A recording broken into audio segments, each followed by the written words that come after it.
Tim here from Your Six Studios. Today in this video I'm going to show you how to change the default keyboard on your Android phone.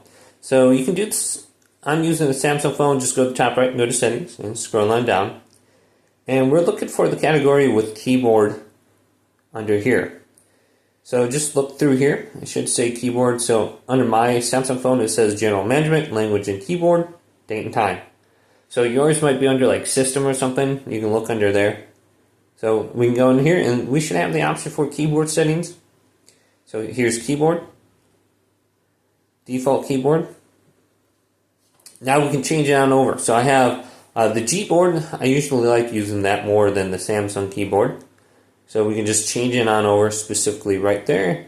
Make sure the toolbar is enabled. Otherwise we can go over to the Google Play Store and we can just type in keyboard and we can go ahead and look through the different keyboards. So if you don't like the Samsung keyboard, you can try the Google keyboard. I don't think that will be installed by default. So I'm using Gboard, and then we can look through the other ones. Hopefully this video did indeed help you out.